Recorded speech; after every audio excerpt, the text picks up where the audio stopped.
সব ঠাইতে আমাৰ পুলিশে আমাৰ ট্ৰান্সপোৰ্টে এক্সাইজে সকলে মিলি আমি কৰি আছোঁ বিভিন্ন ঠাই পোৱা গৈছে কিছুমান কেছ মই এতিয়াও এই আমাৰ দিছপুৰীয়া ফালৰ পৰা আহিছোঁ ইয়াতো ভালেমান কেছ পোৱা গৈছে ড্ৰাংক এণ্ড ড্ৰাইভৰ আৰু ইয়াতেও খুব বেছি নহয় 4-5টা কেছ পোৱা গৈছে আমি যেটা জানিলোঁ এতিয়া সন্মুখৰ এই য'ত আছে আমাৰ সব ঠাইতে নাকা চেকিং এটা ব্যৱস্থা চলি আছে আৰু আমাৰ বিভাগের খুব উচ্চপদস্থ যিসকল কর্মকর্তা তেওঁলোকো উপস্থিত আপোনালোকে দেখি আছে commissioner assistant commissioner additional commissioner সকলে আছে ইয়াতে আমার এটা প্রয়াস চলি আছে যে আমি কেনেকুৱা আজিৰ দিনটো আমি ভালে ভালে লৈ যাব পাৰোঁ কোনো পদ্ধতি যাতে ৰাইজৰ কোনো ক্ষয়ক্ষতি নহয় তাৰ কাৰণে খালি গুৱাহাটী নহয় গোটেই অসমতে এটা প্ৰয়াস আমি কৰি আছোঁ আৰু মই ভাবোঁ এই প্ৰয়াসৰ জৰিয়তে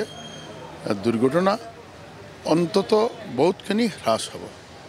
সব ঠাইতে আমাৰ পুলিশে আমাৰ ট্ৰান্সপোৰ্টে এক্সাইজে সকলে মিলি আমি কৰি আছোঁ বিভিন্ন ঠাই পোৱা গৈছে কিছুমান কেছ মই এতিয়াও এই আমাৰ দিছপুৰীয়া ফালৰ পৰা আহিছোঁ ইয়াতো ভালেমান কেছ পোৱা গৈছে ড্ৰাংক এণ্ড ড্ৰাইভৰ আৰু ইয়াতেও খুব বেছি নহয় 4-5টা কেছ পোৱা গৈছে আমি যেটা জানিলোঁ এতিয়া সন্মুখৰ এই য'ত আছে আমাৰ সব ঠাইতে নাকা চেকিং এটা ব্যৱস্থা চলি আছে আৰু আমাৰ বিভাগের খুব উচ্চপদস্থ যিসকল কর্মকর্তা তেওঁলোকো উপস্থিত আপোনালোকে দেখি আছে commissioner assistant commissioner additional commissioner সকলে আছে ইয়াতে আমার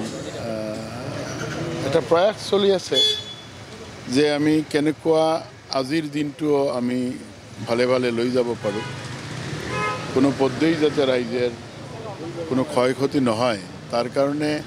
খালি গুৱাহাটী নহয় গোটেই অসমতে এটা প্ৰয়াস আমি কৰি আছোঁ সব ঠাইতে আমাৰ পুলিশে আমাৰ ট্ৰান্সপোৰ্টে এক্সাইজে সকলে মিলি আমি কৰি আছোঁ বিভিন্ন ঠাই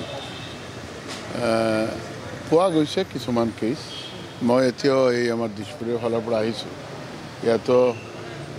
ভালেমান কেছ পোৱা গৈছে ড্ৰাংক এণ্ড ড্ৰাইভৰ আৰু ইয়াতেও খুব বেছি নহয় 4-5টা কেছ পোৱা গৈছে আমি যেটা জানিলোঁ এতিয়া সন্মুখৰ এই য'ত আছে আমাৰ সব ঠাইতে নাকা চেকিং এটা ব্যৱস্থা চলি আছে আৰু আমাৰ বিভাগের খুব উচ্চপদস্থ যিসকল কর্মকর্তা তেওঁলোকো উপস্থিত আপোনালোকে দেখি আছে